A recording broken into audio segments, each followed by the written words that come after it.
that even right now. And first I want to present officially our two guests. Lia Tarachansky. Should I say Tarachansky or Tarachansky? I heard different versions. Lia? My name is Lia Gennadievna Tarachanskaya, but you can call me Lia Tarachansky. Okay, so I will say Tarachanska. So that's Lia. She's a journalist and a filmmaker, and she directed the film you just watched. And Eitan Bronstein, you already know from the film, because he was in it, the founder of Zochrot, and also of Decolonizer, which is your new, I think it's called the Research and Art Laboratory. And I think I can also say activist, right, Eitan? We cannot hear Eitan somehow. Maybe you're muted. Yeah, I'm muted. Yeah, I'm an activist as well, of course. Thank you. Okay, great. So I would like to start because Zochrot is playing a very important role, almost you could say, in the film. And we know, we learned already in the film about the mission of it, of documenting the Nakba, the places which have disappeared. I thought maybe, Eitan, you can start telling us a little bit about the situation in which Zochrot was founded. I think it was 2002. And the situation in Israel at the time, it's actually the middle of the Intifada, of the second Intifada. What was behind the logic of starting this organization at that moment? Yes, so good evening from Brussels. Indeed, I started Zochrot, in fact, in 2001. Officially, it was founded, registered in 2002. And I started it 6 months after I attended personally one of the demonstrations in Al-Fahim, a Palestinian city in Israel, which is was very big demonstration at the beginning of the second Intifada in October 2000, when 13 Palestinian citizens of Israel were killed by Israeli security forces. And in fact, these events of the second Intifada, the killing of the Palestinian citizens of Israel, proved to me, or showed me, in fact, that the issue, in fact, in Palestine is Zionism. And it's not about struggling for equality on one domain or another, which of course I was very much aware of the inequalities between Israeli Jews and Palestinians. But I think these events, when the Palestinians in Israel turned to be enemies in the eyes of Israel and Israelis and Israeli forces, security forces, showed me that Palestinians can be citizens in Israel, and they are accepted as long as they don't demonstrate as a national minority, as in solidarity with their brothers and sisters in the West Bank, in Gaza.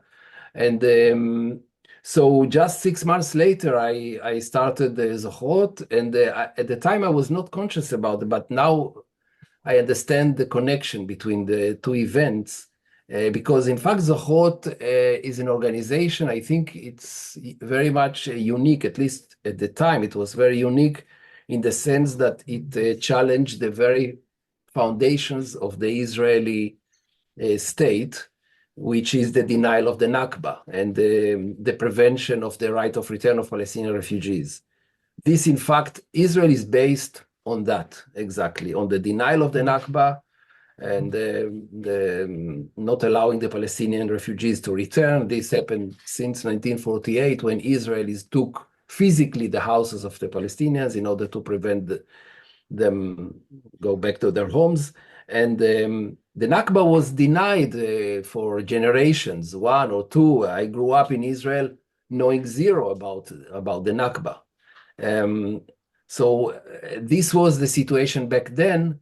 And I think when we brought the Nakba into the Hebrew language and to the Israelis, there were many Israelis that were interested because they simply didn't know. One may say that they didn't want to know. It could be true. but this, but we actually didn't know. And I want to jump to today and to compare quickly. I'm sure we're going to talk more about today the genocide ongoing in Gaza, which I think today, again, there is a huge denial by Israelis about this genocide, but the difference is that today the genocide is online. I mean, anyone can watch it. We are watching it. All the world is watching it online. And the Israelis refuse to watch it. So in the Israeli TVs, there is not even a picture of suffer of Palestinians in Gaza. You never see hospitals bombed from very near and piles of bodies or people searching for their relatives. But yeah, the denial today is it speak because of the difference that today you can watch it online and Israelis simply refuse to watch it. Eitan, when you say, can you say a little bit about the first reaction in the first years of Zochrot? Because we see in the film is actually 2013, 14, if I remember correctly. This is already 10 years after the second Intifada. But I myself, I was living in Israel and I was a soldier in the second Intifada, and this was a very stressed time. This was really, at least for me, also in the Israeli society was really psychologically under siege. This would seem to me almost the most inappropriate time to come up with something like that in the eyes of most Israelis. We see also a lot of violence, verbal violence, and I think it would have maybe even come to real violence in the film towards you when you go and try to speak with people on the street on Independence Day. So what was the reaction of you actually encountered to? Yeah, so yes, it's true. Of course, most of Israelis were angry about bringing this history on the surface, of the discourse, revealing what we never talked about and never wanted to know. And so most of the reactions were hostile, angry, as you can see in the film. But of course, we were also at the times, like in days like the Day of Independence, we were also very provocative, like this action that you see in the film. So I can understand, it makes sense that people get angry. But if you compare to today, nowadays I would never dare to go in the square of the middle of Tel Aviv in the Israeli Independence Day and bring the Nakba or the genocide going on today. So at the time, it's true that there were mostly hostile reactions, but still there was a space for discussion. And the success of Zochrot was exactly because of this space that we had. And so many Israelis were interested, and the media was interested a lot in what we did. So much interested that at the end, in 2011, the Israeli government had to pass a law which named as the Nakba law to try to prevent all these activities to commemorate the Nakba. So there was quite a lot of interest about all this. Again, I have to say that today I think we are far from all this.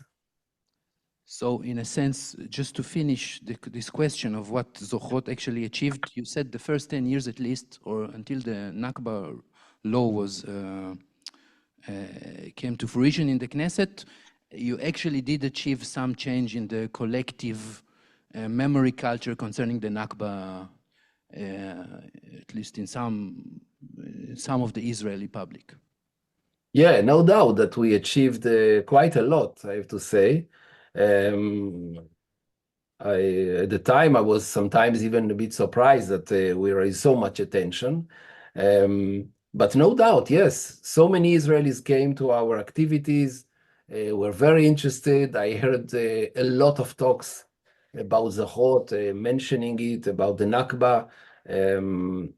And yes, it became a real object to discuss among Israelis. When I started Zochrot, I still remember I was working at the time at Neve Shalom, Wacht Salam, and at my office, I typed the word Nakba in Hebrew on Google, there was almost zero mentioning of it. If you type today Nakba, the word Nakba in Hebrew, you would find hundreds of thousands of mentioning the word. Yes, Zochrot was the main agent to change, to bring this change. Of course, then it was not the only one. There were other organizations and all kinds of grassroots, students groups and others in Tel Aviv University and in other places. Of course, the Palestinians in Israel did a lot of work on that echoed in the Israeli society, within the Israeli society, and the peak was by the help, in a way, helped by the Israeli government when they passed a law to prevent it. And when they tried to prevent it by a law, this raised a lot of attention. By the way, a few years ago, because we didn't have a proof that this law was a reaction to our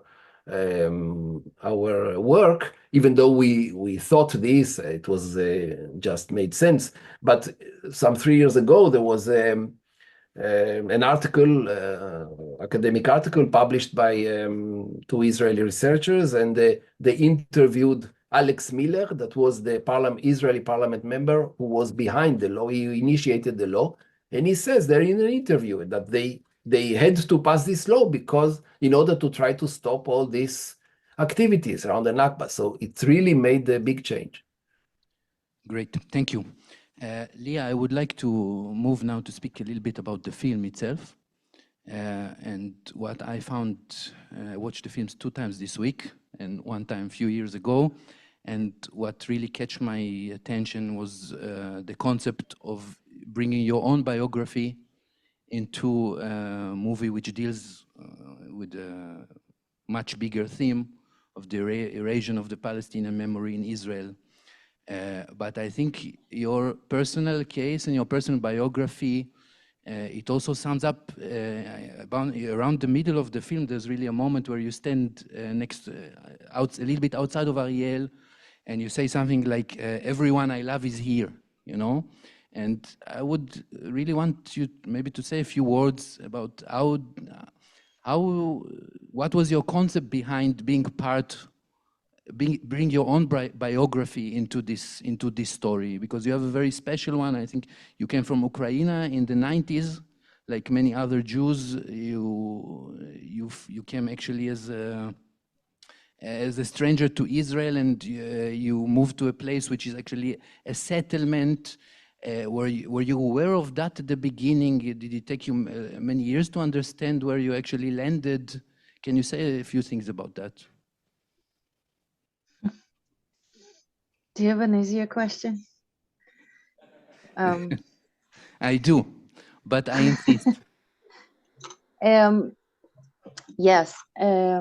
First of all, thank you everybody in the crowd for coming to this film. I was very surprised when Eliana wrote to me saying that Yudisha Steimer was interested in screening it. It's had a really good reception, but it's been 11 years. So in a time of such intense violence, I was surprised you guys wanted to watch a film that doesn't come to specific conclusions and is a little more subtle, especially a film that's about Israelis. So thank you for coming twice.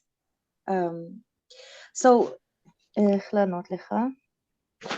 I didn't want to be in the film, just to be clear. I was working as a journalist, as a video journalist, news producer in a newsroom in Washington, D.C. and in Toronto in the beginning of my career as a journalist. And I was covering Obama's first election for the Real News Network. And I was discovering the Nakba for the first time. I became very politicized in my university in Canada because I came to Canada to do university, and I met Palestinians for the first time. And it blew my mind. And I went through a process of decolonizing my own understanding of my place in my country. And I learned about colonialism for the first time. At some point when I was in DC, someone gave me Ilan Pape's The Ethnic Cleansing of Palestine. And that book forced me to divorce every last bit of justification that I was holding on to about the idea that they're at fault for some things, we're at fault for some things, but what can you do? And that was the kind of political position I was at until I learned about the Nakba. And I thought, I can't, like, if I don't know anything about it, I bet, no, like, I don't know anybody else who knows anything about it.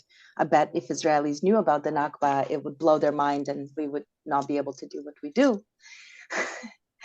I was very young. So I went and I tracked down all the new historians. I interviewed Ilan Pape, I interviewed Noma Salha, I interviewed Avi Schleim, all the great thinkers. And I went back home to Israel, Palestine, and I worked there as a journalist, a video journalist. And I filmed all this proof of the Nakba. And I went to Tantura, and I went to Beersheba and Jaffa and Haifa and all the places where the villages were destroyed. And I filmed and I interviewed and I found the veterans and I found survivors. And I was sitting in the edit room with my editor the first time around, and she was just saying, I don't understand how this is boring. Like, I don't understand how this is a film. And as me and her were talking and more of my story was coming out, she's like, don't you understand your denial is a continuation of this denial? And it was a process of many years. I was following Eitan around with a camera for many years. I did a lot of stories for The Real News about Eitan's work and other people's work, because Zochrot was founded by a collective of people. And I was also obviously covering the occupation and apartheid. And eventually there was no other way to be honest about it, because the level of destruction that happens in the Nakba, everything that happened in the West Bank since 1967 does not amount to a week of the Nakba. Like the destruction in the Nakba was so massive and total. I had to connect the two things. And I also, for me, I went into the film wanting to do a journalistic thing, and I came out of it making something that was closer to a piece of art, in my opinion, because it forced me to be very honest. It forced me to be very vulnerable and expose parts of myself that I didn't want to. But the way that Tikva was talking about not even seeing the villages, that's me. I grew up in the middle of the West Bank, surrounded by Palestinian villages that I never saw, never smelled the tear gas, never heard the muazzin, never met anybody from there, never understood the impact of my presence, never had to go to the hospital to look for my cousins, never had to watch out for Israeli soldiers during funerals. So when I was listening to the veterans of 1948 talking, I realized this is now, this is not then, this is now. And that's how the idea of the personal went into the film. The scene with the crying, I really resisted. But again, my brilliant editor, Kathy Golkin, said that it has to be in there. And I'm glad it's in there. It's embarrassing, but it's important. And it's true, it's very easy to look at Israel and Palestine and think about it as this political context that you hear about in the news. It's really easy to slip your mind into solutionism. Well, this is a very big, complicated problem, but if it was only 2 states, or if it was only 1 state, or if only we decolonized, and everything would be fine. And the solutionism is another form of denial. We need to get into the thing, which means getting into the suffering and also getting into the society of perpetrators and understand how things move in a way that leads to the kind of things that we're seeing now. If we don't try to understand how Israelis come to do what we do, we can't really resolve this situation, because, as Eitan said, so much media has covered what is going on. There is no way that we can say we didn't know anymore, at least those of us who are abroad. So the question now is, so how do you end this cycle of bad habits and destruction and genocide? And for that, I think we have to look at Israeli society. And I think we have to do it in this I don't know. I feel like the change has to come from inside. It has to come from within. It has to start with you. So that's kind of why I ended up on the screen. Lia, does empathy has to be part of it? Because right now, you know, as somebody who lives here, I know it's very tempting to look at what Israel is doing and losing all empathy for, you know, people like from your generation. I mean, you just came there, or people who were born in the 80s, you know, they had nothing to do with the Nakba. They have a lot to do with Gaza now. But in general, I had the feeling when I watched your film that it had a lot of power, that only with empathy we can really go through this process you just mentioned of understanding, processing the Israeli side of things. How do you feel about that? I mean, we're 10 years now later. Yeah. Do you still feel like you felt in the film that everybody you love is there and this is like still your home? And you said, if I remember correctly, you feel very Israeli, and that asking question is a very Israeli thing, for example. Are you at the same place? Well, those scenes were filmed when I was in my mid-20s. I'm now 40 years old. No, I'm not, I'm a different human being. But, you know, identity, it's a complicated thing. I think it evolves. Definitely, Israel is still my home. Most of my career was in Palestine. That's my biography. What I only believe you can heal something when you love it. But I do want to clarify, it is not my expectation that Palestinians, even Palestinians in diaspora who have never gone through a Nakba personally, it's not my expectation that Palestinians give us empathy. That's ridiculous. Palestinian, it's not my job to empathize with the Ukrainians and Germans who massacred my family. I want to understand how Ukrainian and German society got to a place where they could do something like that. And I think it's my responsibility to understand it because, you know, unfortunately, anti-Semitism runs in cycles. But it's not the job of Palestinians. I do think that the deeper you get into anything, the more love and compassion you will find in your heart for people being stuck in very, let's call it emotionally charged bad habits and miscommunication and a lot of bad faith and a lot of malice involved in these cycles. That, you know, when I interview Israeli journalists about why they don't cover the occupation, right? Because as a journalist working for an international news media, I was in the West Bank every other day, and I was witnessing things that were not present in the Israeli media. And I would talk to my colleagues and Israeli journalists, and I'd say, why are you not covering this? And it was this like stupid self-perpetuating cycle. And in this way, I disagree with Eitan. Like, you ask Israeli journalists, they say, I cannot cover this because it has to go through the military censor.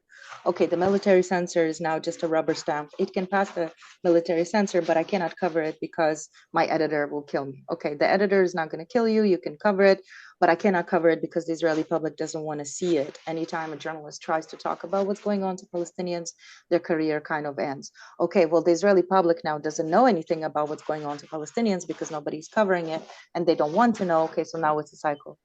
And it's not like an average Israeli in Israel today is making a conscious choice to not empathize with Palestinians. I don't see that to be the truth. If you know, in the words of the incredible Stanley Cohen, whose work I spent my life studying, you know, he's in the beginning of the film talking about denial. He says, the media doesn't tell you what to think, but it tells you what to think about. And the occupation, the genocide, it's just absent from the Israeli press to this day.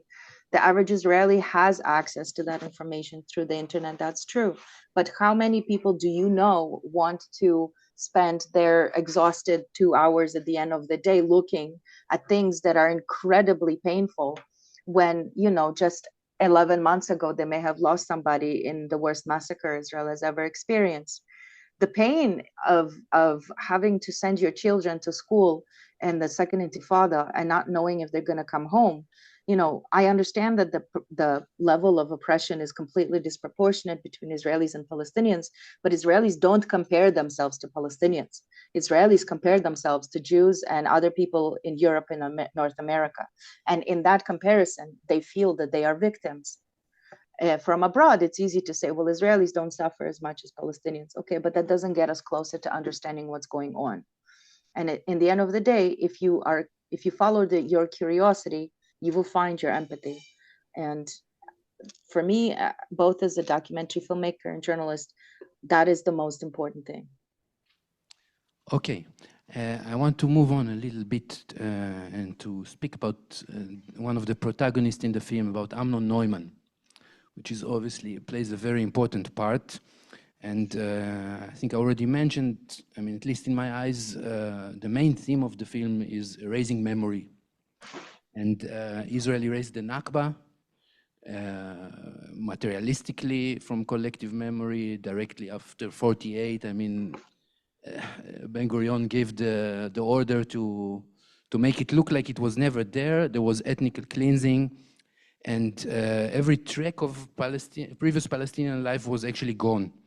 And we see Amnon Neumann in the film, which was, I think, was he one of two people who agreed to speak with you, or you had more people who wanted to share their memories, or it was difficult to find him? Eitan? Yeah. Yes. Oh, one of okay. Yeah. So yeah, I can. In fact, we were at Zochrot. One of the projects that we were having was it was very important for us is to learn from Palmach fighters in 1948 about the Nakba. In fact, the Palmach fighters, they gave a lot of testimonies. There are books about it, a lot, but they are portrayed as heroes, always talking about our victories and our victims, but almost never mention what happened to the Palestinians and what they did and saw that is happening to the Palestinians in 1948. In most of the cases, they were simply not asked about it. There are some testimonies, of course, we know very well Samech Chizar book, Chir Bet Chiza, but yes, so there were some, but very little. And Amnon Neumann was a Palmach fighter that at the end, I have to say that I have a huge respect for him because he was, to my knowledge, the first Palmach fighter that gave testimony, public testimony, on the Nakba, what he referred to as the Nakba. When he finally arrived at the Zochrot office in Tel Aviv, in front of not a big audience, as you can see, I think we were there some 20 people, and he talked, he referred to the Nakba explicitly. And so it was not an easy process at all for him personally, and also for us with him. In fact, it was a friend of mine that told me that there is this Amnon Neumann in Haifa that he participated in stuff and in 1948, and maybe he will be willing to talk. And Amnon has special biography where in the 50s he was in the Navy, in the Israeli Navy, and they were in a big strike, but they were, as he told also in the testimony, he was beaten. They were beaten by the Histadrut guards or some forces to break the strike. And so then, since early 50s, he says he understood the real essence of this state and how it's not always even not for all the Jews, but only when they are good subjects to the state. And but it was only when he started to talk with us and he was willing to give testimony that he was willing to talk openly about what happened in 1948 and what he did. And so I can tell you something, just telling something about the power of video. I think it's very powerful. And when you see the testimony that Lia filmed, because you know that his testimony, when he talked there, it's a hot office, it was an event of, I think, an hour and a half. and we transcribe all of it. I mean, we recorded and we transcribed a lot, and it was published quite quick after the event. Big part of it was published. All the things he said and didn't say, or said that he doesn't want to talk about.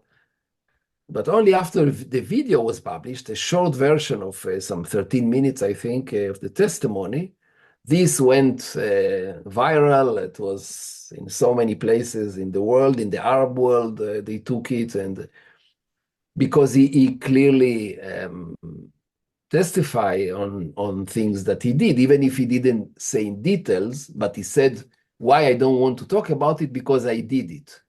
So the ugly stuff, I don't want to talk about it. I prefer not to say, but it was, you know, I wouldn't expect more than that. Also, it's not that I'm so interested to know why, to know all the, you know, graphic details, what exactly he did, but it was clear that they did a lot of ugly stuff, and in later testimonies, he gave a little more details. So he was a real pioneer on that sense, that he gave an open testimony that was very important. Later, we had other project on that. We read a lot of testimonies by Palmach fighters. We interviewed many people, many fighters, and there is also a very important project done on that, on video project by Eyal Sivan, taking testimonies from Palmach fighters. That also was very powerful project. And yeah, the Palmach fighters, in fact, taught us a lot about the Nakba. Many things that we know today about the Nakba, we know from them. And for Israelis, it's always much easier, of course, to accept when a Palmach fighter tell you, and not when Palestinians, because when Palestinian tells, it's of course, people immediately interpret it as legend to defamate us, or because they are against us. And so yeah, it was a crucial moment of Amnon. Yeah. Lia, can I ask you about it, because this is also your line of expertise? What do you think the process that Amnon Neumann went through the filming? When you started speaking with him, I mean, we see it chronologically. He doesn't want to say anything. At the end, he admits shooting at people who are driving away or walking away. How long did it take, all this process, and what can we learn from that? Eitan just mentioned putting somebody in front of the camera, but it was almost a kind of therapy, I assume. For Amnon? Yes, Amnon, yes. No. Well, it's not exactly true. So what I learned studying perpetrator trauma and how do you undo some of the denial of perpetrator societies, it's got a lot to do with naming the thing. Sorry, I have a very needy cat who's lovely. So it has to do with naming the thing, which is true, can be therapeutic. You have to name it to the end. Typically, you only get to scratch the surface. With Amnon, Zichrono Livracha, we only got to touch the surface. But the biggest part, it's to be physically in the space. There's something about the pressure cooker of collective denial that manifests into personal denial of war crimes committed and other kinds of perpetration that has to do with being physically in the space and personally meeting people that you harmed. Those are the kind of two main ways in which you can open up. With Amnon, from the moment that I met him until the moment that I had to stop shooting because we were going into the edit, it was about 3 years. I tried to get him to go to Borer. He, as you saw in the film, could not go to Borer. The main reason I wanted him to go to Borer is because I wanted that closure for him, and I wanted to know what happened, and I wanted that to be recorded in any shape or form. We tried to convince him to go without being filmed. That didn't work. There was the resistance to go to Brel implies, as Eitan said, some very ugly things that he was not able to face. In the end of the day, we did take him to the site of a destroyed Palestinian village, and it was good for him in some capacity. But you know, he passed, and by the time that we were able to get him out to a village, he was already quite up there, and it was quite difficult. And Brer is on the other side of the country from where he lives, so maybe the distance played some part, but I think the main reason is because he could only just start naming the things, because what changed in him is the interpretation, right? Denial is not just the pretense that what happened didn't happen. It's the biggest part, it's the narrative. It's the narrative that you tell yourself about why you did what you did. And the narrative changed for him when he could no longer justify. And that the conflict was created in him, as it is in all of Israeli society, which is why you are seeing such violent vitriol, is because the society is trying so hard to narrativize itself into legitimizing what any person can see is atrocious, atrocities that are atrocious and criminal. And that same thing was going on inside of him. The narrative that justified that what happened had to happen, it was necessary, it's part of war, was in clash with the reality of what he was coming to understand was a very particularly violent example of settler colonialism that the Palestinians were resisting. And I think that maybe if we had 3 more years, we could have gone to Brer, and maybe he would have been able to go to the places in his own memory that he was so terrified to go to.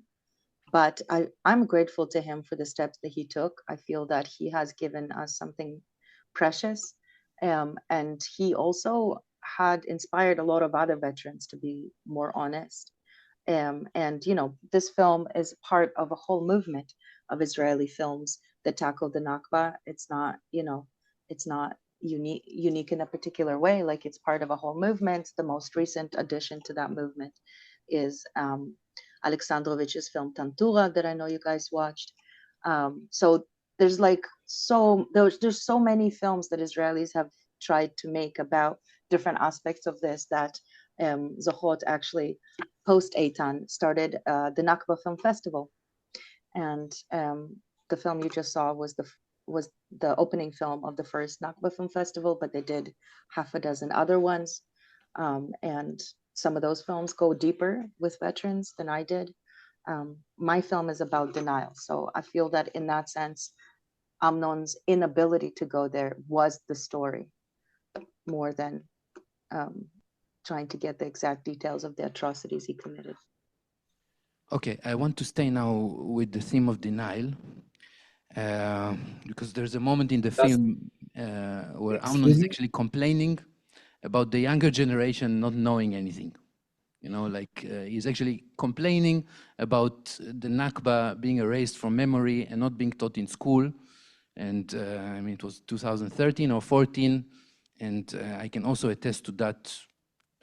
My generation, we didn't have it in school. It wasn't called Nakba. We studied about independence, and that's it. So you had to make an effort to know a little bit more.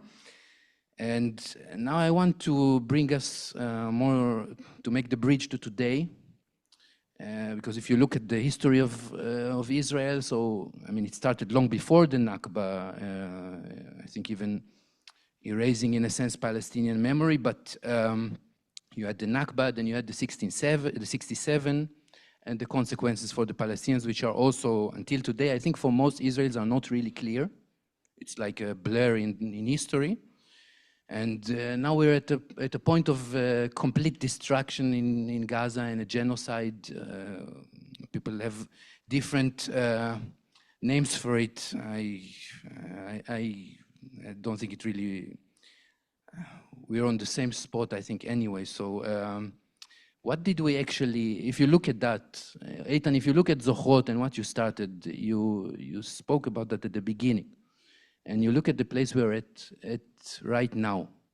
What kind of development happened with Israeli collective consciousness concerning the Palestinians, concerning erasing Palestinians' memories and facts, and how do you see it in the actions we're doing today? Yeah, just I think important small correction. Tantura was made by Alon Schwartz, and not Alexandrovich. Alexandrovich did other important stuff, very important, but it was Alon Schwartz for Tantura. Sorry. That's okay. At least you're not correcting the Nakba, you know, so we're still on accordance with that. Please go on. Yeah, the differences for today are it's very difficult, I have to say. For me, of course, the main issue today is the destruction of Palestine, the killing of so many people there, thousands of kids. And the second huge tragedy for me is where the Israeli society, the Israelis, how they became a genocidal society. For me, it's shocking to see it. What I mean genocidal is I'm saying this because it's a society that I think today more than 95% of Israelis, it was found also in academic research by Tel Aviv University, more than 99% of Israelis support the level of force that Israel is using in Gaza, or think that it's not enough. So only very tiny minority of the Israeli Jews think that it's too much force Israel is using in Gaza. So Israelis are, in general, are between position of denial the genocide and by that supporting it, or to a position that why it's not done already. I mean, the complete destruction of Gaza, either by killing, there are open talks about killing, or at least by total ethnic cleansing of the place. Became famous, the sentence of Avi Dichter, a minister in the government, that said that we are conducting a second Nakba now in Gaza. So it's just proof also that how the term became so much known in Israel that he could use easily this term, of course, twist it as a threat, in fact, toward Palestinians. So yeah, I think Israelis, I'm thinking about the comparison, for example, to people like Amnon Neumann. I wonder, like, how many years will have to go now, Israelis, until they will in the future acknowledge the terrible destruction and murder and all the Israeli crimes every day. Just 2 days ago in Lebanon also, when they launched all this mass bombing all over the country. So yeah, I think Israeli society kind of lost all borders. There is no borders. I don't see any moral border. I was thinking yesterday that I think if Israel would launch an atomic bomb in center of Beirut, I don't believe there will be substantial demonstration in Tel Aviv against it. I don't believe this would happen. Eitan, so sorry, speak to the end and then I will ask. Yes, just to compare one thing to that. I know maybe it's strong words, but what I'm saying, but I really feel it. But I want to compare to something that I witnessed myself. The massacre in Sabra al-Shatila in 1982 brought to the mythological 400,000 Israelis in Rabin Square in Tel Aviv. And at the time, there were at least Israelis that felt, okay, that some things that we are taking part of, or when Palestinians are being killed, it's not okay. We should, I don't know, stand up against it or say something against it. Today, you don't hear. There is no resistance. There are, I don't know, tens maybe of Israelis who try to resist and to do something, really something, against the actions of Israel. So I think the Israeli society went so far that only heavy sanctions by states will maybe bring to a stop of all of this. So thank you, Eitan. Before we move to a question from the audience, I just want to clear one more point. Lia, maybe you can make it very short, or it's a very difficult question. Forgive me, but can we still now claim we're speaking about denial right now? I mean, actually, a big part of Israeli society at least hears the numbers about Gaza. Maybe they don't see it in television every day like we see it here, but part of it is celebrating it, like Eitan just mentioned. It's actually not even denial anymore. I mean, we're now at a different stage of a conscious of a society. Yeah, look,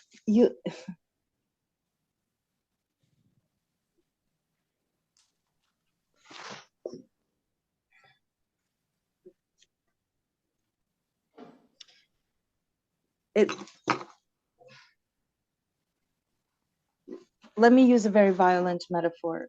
Any woman who's been sexually assaulted or raped has to live in a world where her rapist most likely goes unpunished, right? The vast majority, like more than 90%. So you have options. You can become bitter, you can become angry, you can drop into denial, you can go looking for revenge. Those things are not going to help you understand the patriarchal system that enables people to continue to assault and rape. And, you know, I don't know how big the audience is, but statistically speaking, some of those people have gone through that experience. Some people perpetrated that experience. That is across the globe. That is in Canada. That is everywhere. So how do we live in that world? And do we just hate men? And we look at all of the horrific things that men do. And do we just assume, you know what? I hope I don't have a boy. I hope I have a girl. Do we just pretend we live in a world where men can be ignored? This is how I understand Israel and Palestine. Yes, right now we are in a phase of denial where, you know, and again, Stanley Cohen describes it. At first they say, nothing happened, you're lying. Then they say, okay, something happened, but it's really not as bad as you say it is. Then they say, okay, it happened, it's as bad as you say it is, but it's not for the reasons you're saying. The narrative, the morality is a different morality from what you are saying. But only when you finally actually look at what you did and are forced to look at what you did, that you can start to repair it. Israelis have not yet looked at what we have done, because we are, you know, again, that it's asymmetrical, but, you know, our children are growing up with the fear of blowing up, and we grew up with the fear of blowing up, and our parents went to war. Yes, I wasn't there personally, but like in any colonial environment, I am part of a system. I came to Canada. I was not involved in the genocide of Indigenous people here, but I got a Canadian right to stay and live here. So I am now benefiting out of the genocide of Indigenous people. And it's the same thing in Israel. We came to Israel as refugees without any status. And we were an oppressed, visible minority in Soviet Union. And we became, to Israel, we became part of a settler violent majority. Like, your identity, the power dynamics, they are constantly changing. And in the end of the day, Israelis have yet to look at what we have done, because we are so busy thinking about what we have survived.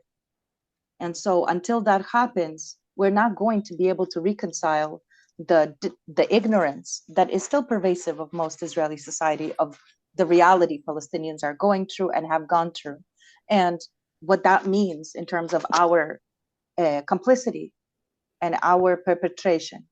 Absolutely, we are still in the phases of denial until the Nakba is taught in school the way the Holocaust is taught in Germany.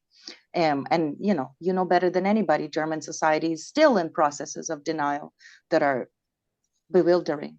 But until it is taught in school, until it is approached calmly, directly, openly, we will not be able to fully address what we are doing in the present.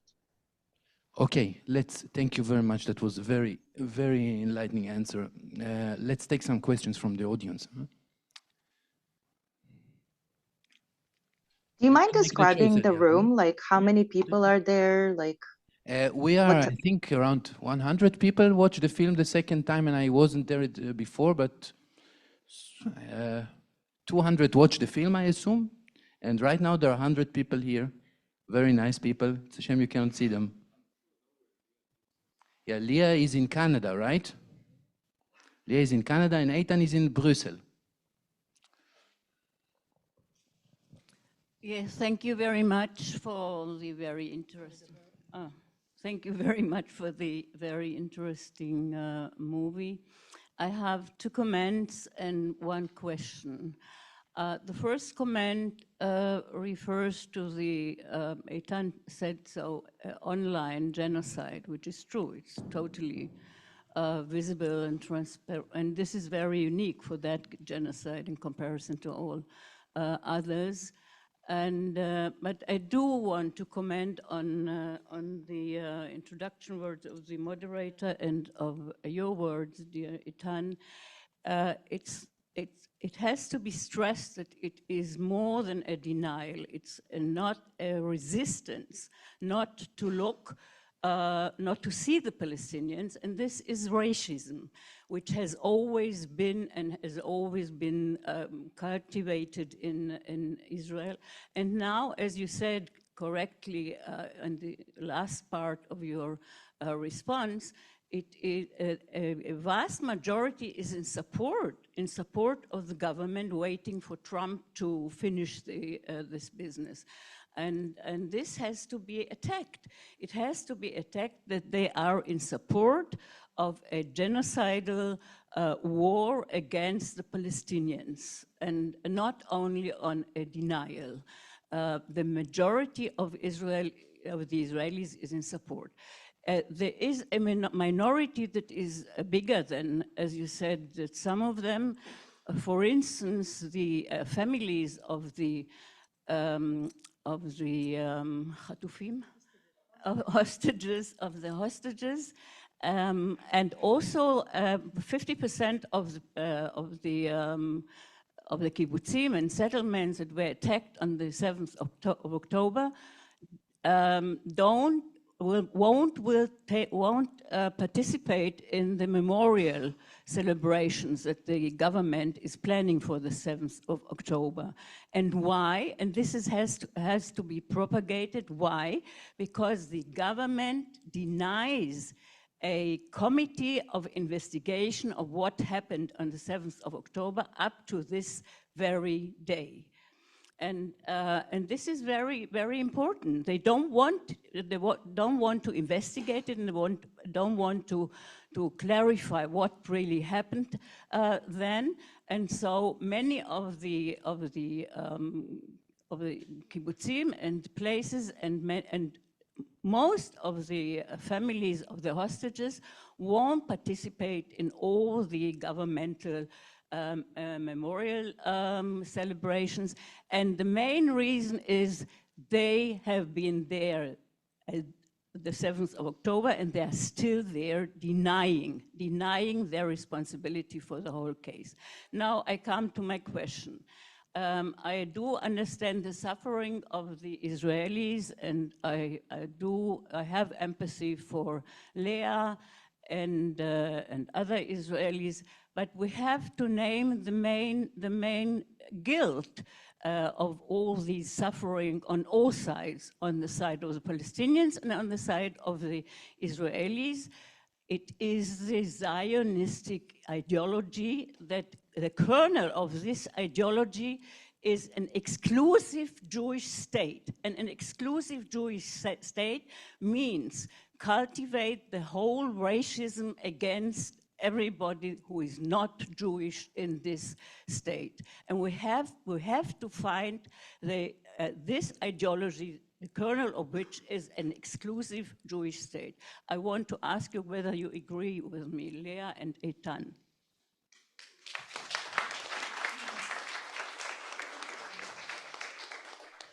Yep. Okay, Leah answered. Now Eitan. Yeah, thank you. I agree fully with this analysis and all what you said. I think we are different in one small point, maybe.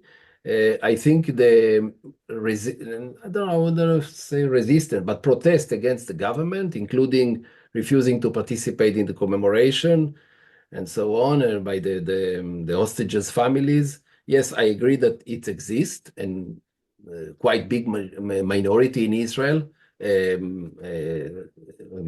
participate in such a protest, but it's mainly against Bibi and Bibi's government, as you mentioned, and also the call to end the war is in order to have a deal to have back the hostages. It's never because what's happening to the Palestinians. Yes, maybe there is one hero in Avtzo that she's really a saint, mother of one hostage in Gaza, that she openly talks about the killing of innocent there, but she is the only voice that I heard from those families. The most of those families emphasize, and I can understand them personally, of course, they emphasize on the life of their dear ones, but all the protests in Israel against, in order to stop this war against Gaza is to have back the hostages, and that's it. Thank you, Eitan. Lia, do you want a small comment on that, or should we go to the next question?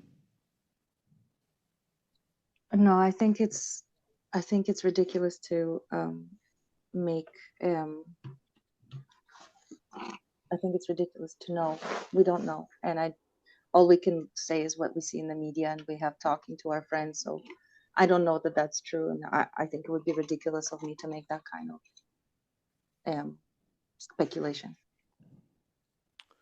Okay, let's move to the next question. Yeah. My name is Ismail. I'm Palestinian and born in a refugee camp in Jordan and grew up in there.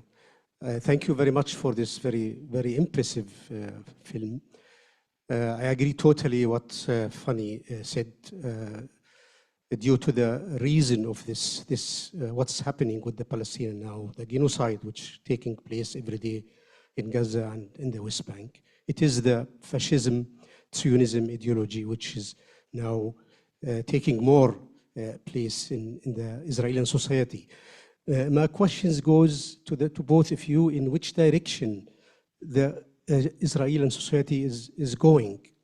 I have read in the last week's publication made by Haaretz that nowadays we have around 13% of the Israeli are supporting the settlement movement of Ben Gvir and Smotrich. And they're expecting in the coming 10 years, this figure will increase to 20-25%. That means the Israeli society is going in direction of the jihadist Judaism. This term was used even by one of the people who published this article. Taking place similar to the extreme part of people in the Arab world, the extreme Islamist people. It's taking place very similar in the Israeli society.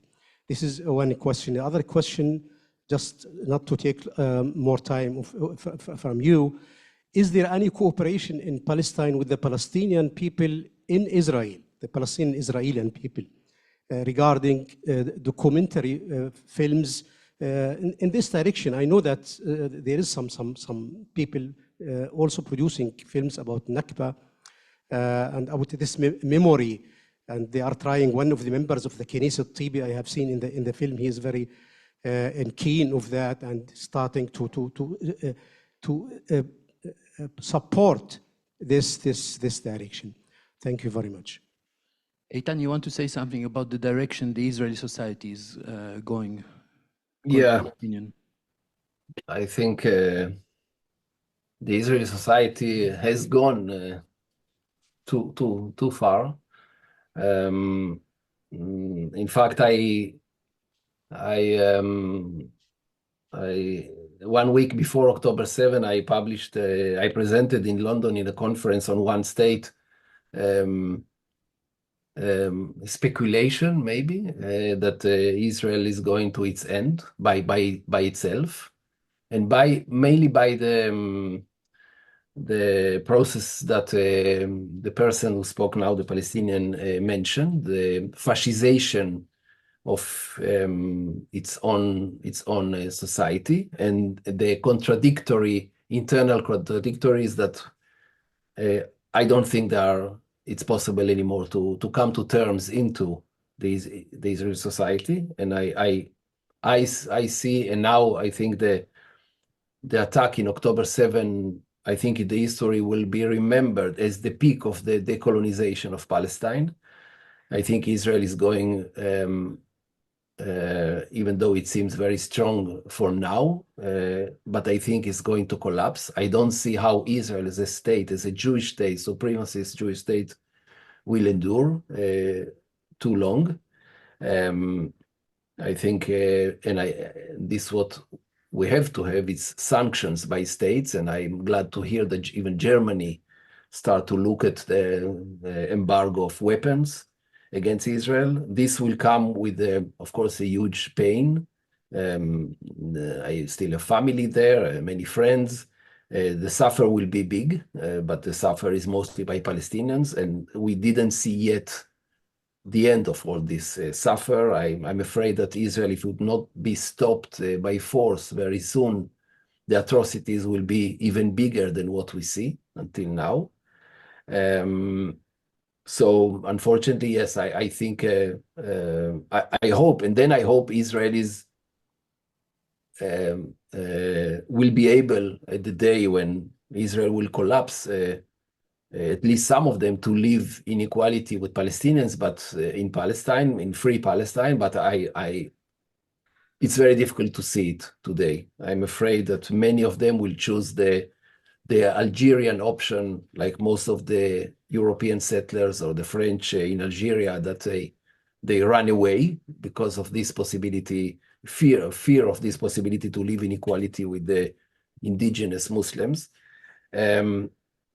As to the Palestinian society in Israel, I really, it's very difficult for me to say things. I'm listening things. I would not say like, I know that they are in a very, very, very hard situation. They are in a lot of fear. It's very difficult for Palestinians to protest.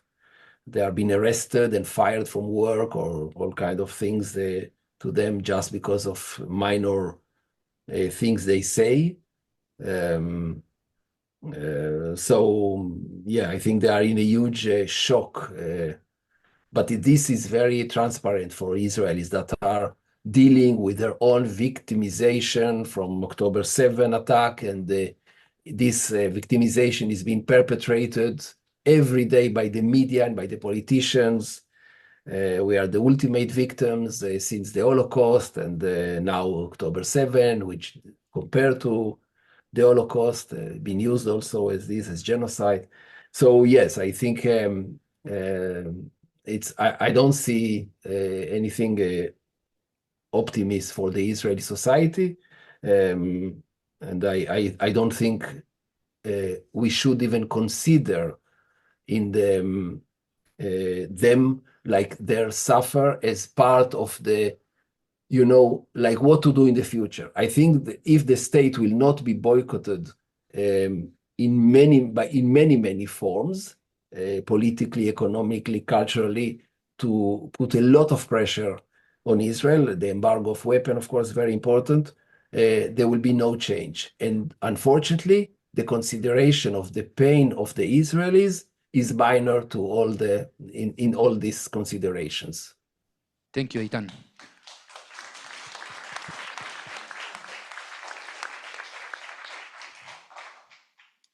Thank you. If I just may ask you, if we can keep the questions a little bit short so we can get more of them, okay? The shorter you ask, the more questions we can put in. Thank you. I'll be brief. Thank you, Leah. I wanted to ask about you to comment on an aspect that has changed since 48 and now, a shift in the consciousness, which is that in the days of Ben-Gurion and the early Zionist settlers, they at least, despite all the atrocities they committed, at least viewed the Palestinians as being the indigenous population, and that they were colonizers and that they were colonizing. And yet now things have shifted so far that the Israeli population views itself as indigenous and the Arabs are interlopers, temporary.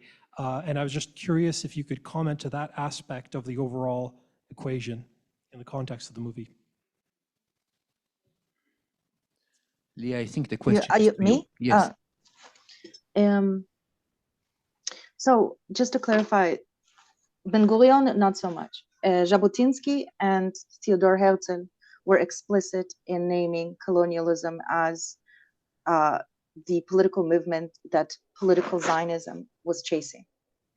The vast majority of early Zionists had a very diverse understanding of how to implement political Zionism, and one of the tragedies is that fascistic thinking conglomerated all of the very, very diverse ideas about political Zionism into one thing, and that's the thing that you are seeing manifest in Israel today. Jabotinsky and Theodor Herzl were very clear that what they want and what they see Zionism doing is settler colonialism, and they were very clear that the native population would resist it. But they were also products of their own time, a time in which that kind of violence was a normal thing for Europeans to think, because that Europeans were doing such worse things in Africa and Asia and Americas.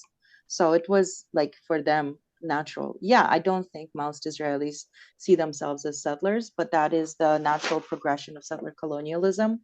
Settler colonialism, as opposed to colonialism, comes with the intention of erasure. So the point of settler colonialism is to replace the native.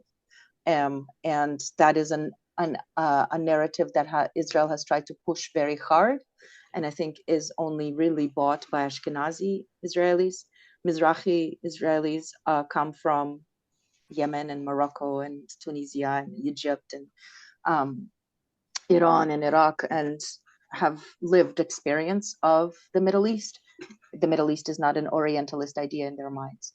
And so for them, you have to try triple as hard to convince them that the biblical connection that Jewish people have to this land is a justification for modern settler colonialism. For the other third of Israelis, the Soviet Jews, for us, it's not like we are not afraid of brutalism. We have lived in brutalism a lot of our lives. And for most of our lives, we were the victims of it. And so when we came to Israel, we were basically told, what you went through over there, now is when you have a gun and you have the opportunity to carve for yourself a little piece, and it will require whatever it will require. And when you talk to Soviet Israelis, most of us are not in denial about the Nakba. We don't know about the Nakba. We don't care about the Nakba. The Nakba is not our problem. Our problem is our children and our lives in the present. So I think I think it's ridiculous to speculate about the future.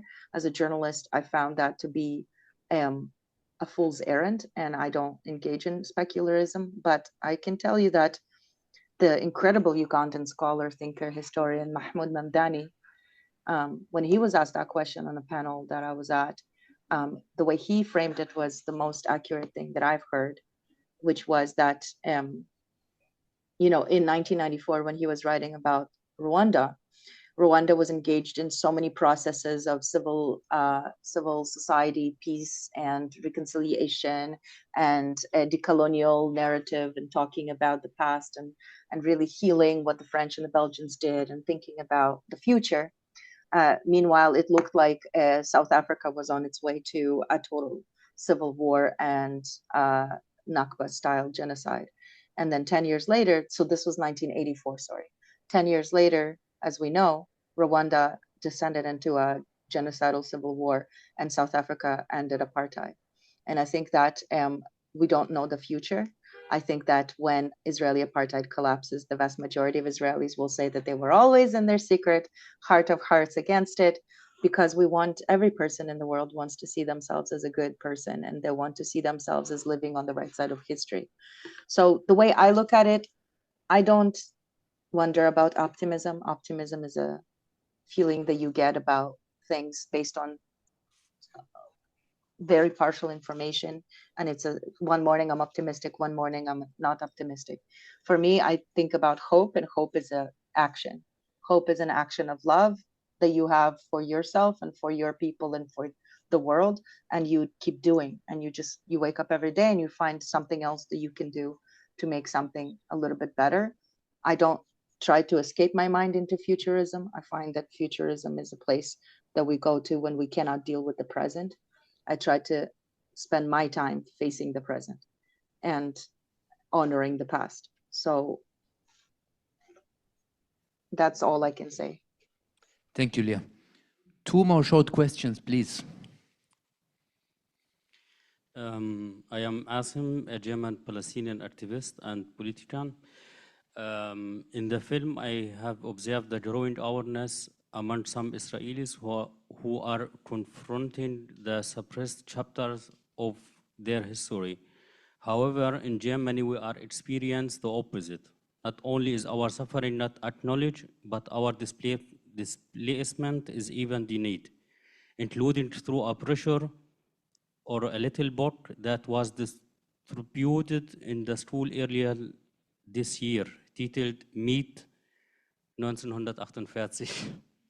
So my question is, how do we as Palestinian and activists address this one-sided solidarity in Germany? Thank you. Eitan. So, Eitan, it's about Palestinian people being suppressed in Germany itself when they try to show support for their people in Palestine, you know? And Bassam is asking if you can give us an advice. What can we do here as activists to fight this kind of suppression? Yeah, as I said before, I'm not in a position to give advices to Palestinians. I think this is very problematic in principle. And in here, I'm sure the person who asked the question knows much better than me the context in Germany, and you can discuss it among you, what's the best way to go forward. But one just idea that I can twist the question and just say, use the question in order to say who maybe can speak also for Palestinians in solidarity with Palestinians is exactly us, the Jews. Jews or some of us Israeli citizens like me, myself, and I'm sure that there are in Germany maybe many, I know some of them, former Israeli that are activists on that. And this, I think, is very, very important. The voice of the Jews today all around the world against Israel is crucial. And we see more and more organizations. I know that your organization in Germany is very important and is part of a new network that is being launched now. It's really these days that it's been founded these days. It's called the European Jews for Palestine. It's a network of tens of organizations that will be launched in the European Parliament in just in a few days, in the 3rd of October, in a public event. And we are very excited about this movement, where so many Jews are raising their voice because we are so shamed and anger of what Israel is doing in our name, in fact, and it's even putting us in danger. Of course, we are not the main victims, but we are feeling it. We feel this every day in Europe. The people are afraid that there are some comments or anti-Semite sentiments that has been rising sometimes, exactly because of what Israel is doing, or mainly because of what Israel is doing, on top of all the ugly anti-Semitism and racism in Europe. So yeah, I just can try to be in solidarity. So this is what I do. I try to do all the time with Palestinians, and I really hope that you will not stop to resist. This is my hope for you. Thank you, Eitan. One last question, please. Okay, thank you. Actually, I wanted to ask similar thing, but to go back to the signs that in the film, and starting with the signs in Berlin. And I moved to Berlin. I'm Palestinian from the West Bank. I moved to Berlin 7 years ago. And I saw these signs. And now, since like few years, actually, even before the 7th of October, because Palestinians are not allowed to commemorate the Nakba here in Berlin. And when they did that, in very simple action, they've been like criminalized, and it's getting even worse now. And it's really scary. Like, I feel like you know, they're preventing the symbols like the kufiya. They're preventing slogans like from the river to the sea. They're in schools, they're trying to, like the Nakba, to say it's a Palestinian myth. So it's really very scary to be in Germany as Palestinians. I feel sometimes like maybe next will be like it's coming, like, you know, it feels, yeah, it doesn't feel good at all. And for like since October, like actually the police spokesperson said there have been 700 gathering and demos in Berlin alone. And in the German media, the way they talk about the demos is really bad. The beating, or the police beats the people because they said something, or the Palestinian, and also who's in solidarity with them. Like, so, like, it's really, and I'm happy to see some new faces here, Germans, and I would like to invite them to join these demos, because actually, don't leave Palestinians alone. And these people come from refugees, like they already, the Nakba result in Lebanon, and they are here. And now for like 10, 11 months, they've been in the street. Don't leave them alone, join them. Like, really, you have privilege, use it. This is what I wanted to say. Okay. Actually, first of all, thank you for this. And I think most of us here, or maybe everybody knows that's more, it's 100% truth. Some of us have been speaking against it also, not as Palestinians. There's real, very worrying progress taking place in Germany, racist against Palestinians and people in the movement, people who try to protest against what is happening in Gaza and the West Bank. Maybe we can ask, just formulate it in a form of a question, because one of you is in Brussels, one in Canada. We have to come to an end, but maybe we can just tell us, how is it looking there, the Palestinian movement in Brussels, for example? I know from friends it's looking a little bit better.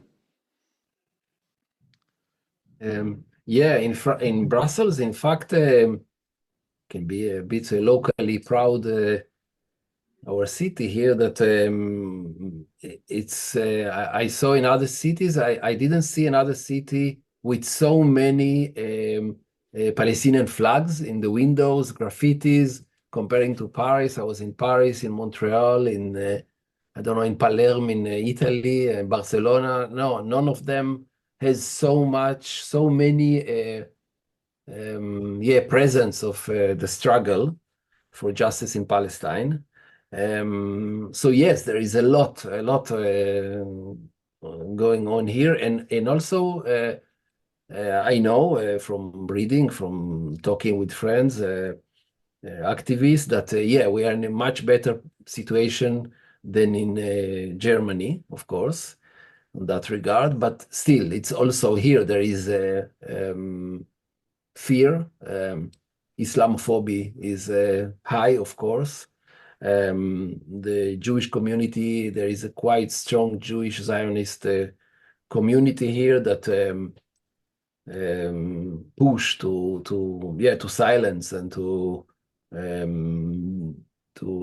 criminalize Palestinians who raise these voices. For example, the slogan that was mentioned, "Free Palestine from the river to the sea." Yes, it's been challenged here, but not yet forbidden as the case in Germany. So yeah, we are struggling here. We're doing what we can, and I know that it's the case in so many other places in the world. So in fact, it's quite a hopeful note to see that so many popular grassroots movements, students all around the world, Jews and Palestinians and others that are being politicized in reaction to the Israeli aggression. So I still have hope. I really have hope that things will change, and that Israel will be forced to change, to stop the genocide in that way or another. Yeah. Lia, can you tell us something about the situation in Canada? I know the government there stopped the weapon shipments quite early, was one of the first ones. How is the situation on the street for the Palestinian movement? The government of Canada did not stop shipments of arms. It was a myth. They did say that they have been finding different ways to make money off the war. The Canadian government has been very difficult. But I have never seen so much support for Palestinians as I do now. We have weekly demonstrations of thousands, sometimes tens of thousands of people. But the censorship, it's very strong. When the Palestinian protest takes place, the police kind of is always present, but it's not anything like Berlin. You get in a lot of trouble if you say Palestine in your classrooms. For example, I teach at one of the universities, and you can get into a lot of trouble, but it's our responsibility to get into that trouble, so we do. But yeah, Canadian society is very different from Europe and the Middle East in the sense that it's a very passive-aggressive, very depoliticized society in which any political position is perceived as an offense. So there's that level of denial and silencing, but it's, we are all over the world. All of my friends who are Israelis, Palestinians, Jews, looking at Germany from all over the world, we are shocked and we are enraged, and we do not understand how the massacre of our ancestors, my grandparents, are the only survivors of my family because of what the Germans did. And I don't understand how they can manipulate that genocide that they did in order to silence Palestinians. I find it revolting. And I think that any time that we as Jews can stand up for what's right, I think Palestinians should lean on us. I think we should do the legwork, and I think that we should always be there for each other, because in the end of the day, no matter what happens, we are the ones who will be living together. And I hope and I pray for that day. Thank you for these important words.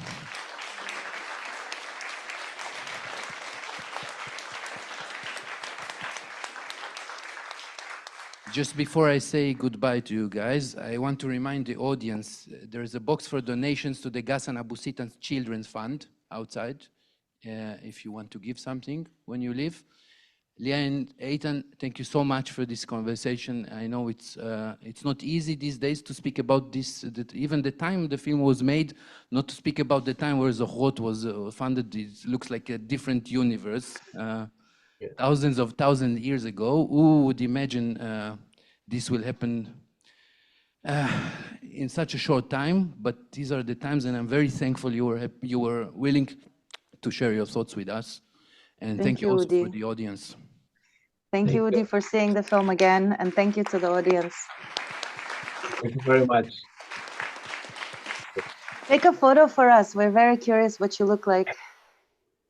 Oh, I will take a picture now and I will send you a picture in email, I promise. yes, please. Ciao.